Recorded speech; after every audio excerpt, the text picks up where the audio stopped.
जय श्री राम। जय हनुमान। जब हनुमान ने सीता को राम नाम की मुद्रिका दिखाई तो सीता उस मुद्रिका को ध्यानपूर्वक देखने लगी। उसे देखकर जानकी को इतनी प्रसन्नता हुई मानो स्वयं उनके पतिदेव ही उनके सामने खड़े हो गए हों। उनका मुरझाया हुआ मुख चंद्रमा के समान खिल उठा।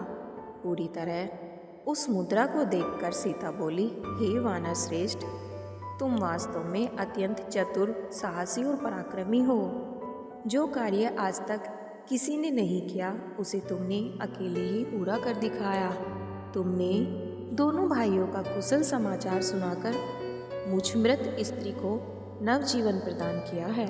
हे पवन सुत, मैं मानती हूँ कि अभी मेरे दुखों का अंत होने में समय लगेगा, अन्यथा ऐसा क्या कारण है कि विश्व विजय का सामर्थ्य रखने वाले वे दोनों भाई अभी तक रावण को मारने में सफल नहीं हुए। कहीं ऐसा तो नहीं कि दूर रहने के कारण राघवेंद्र का मेरे प्रति प्रेम कम हो गया हो। अच्छा ये बताओ, राम जी के मुख पर जो अटल आत्मविश्वास और धैर्य था, क्या अब भी वह वैसा ही है? सीता के इन सभी प्रश्नों को सुनकर हनुमान बोले, हे देवी, जब रघुनाथ को आपकी सूचना प्राप्त होगी तो वो अपनी पूरी वानर सेना के साथ इस लंकापुरी और रावण को धूल में मिलाकर आपको इस बंधन से मुक्त कराकर ले जाएंगे। आर्य आजकल आपके वियोग में मग्न रहते हैं, उन्हें अपने तन मन की भी सुधि नहीं रहती। उनके मुख से दिन रात हे सीते ही शब्द निकलते रहते हैं। उन्हें हम सब बहुत धैर्य बंधाते हैं, किंतु उनकी पीड़ा बढ़ती ही जाती है। अपने प्राणनाथ की दशा का समाचार सुनकर जानकी के नेत्रों से आंसुधारा बह चली।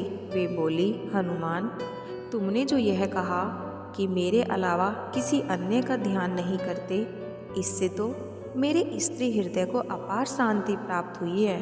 किंतु मेरे वियोग में तुमने जो उनकी करुण दशा का चित्रण किया है, वह मुझे विष मिश्रित अमृत के समान लगा है और मुझे अत्यंत पीड़ा हुई है।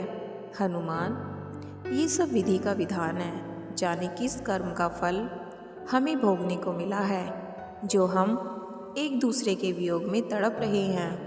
न जाने वो दिन कब आएगा जब मेरे राम इस रावण का वध करके मुझे अपने दर्शन देंगे। उनके वियोग में तड़पते हुए मुझे 10 माह हो गए हैं। यदि 2 माह के अंदर उन्होंने मेरा उद्धार नहीं किया तो दुष्ट रावण मुझे मृत्यु के घाट उतार देगा। वह बड़ा कामी और अत्याचारी है। इतना कहकर सीता फिर से रोने लगी। हनुमान ने सीता को धैर्य बंधाते हुए कहा, देवी, आप दुखी ना हो।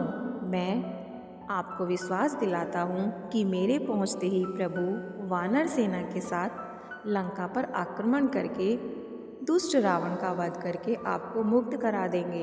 यदि आपकी आज्ञा हो तो मैं अभी आपको अपनी पीठ पर बिठाकर लंका को लांघकर श्री राम जी के पास पहुंचा दूं। मैं चाहूं तो इस पूरी लंकापुरी और रावण को उठाकर राघव के चरणों में ले जाकर पटक दूं।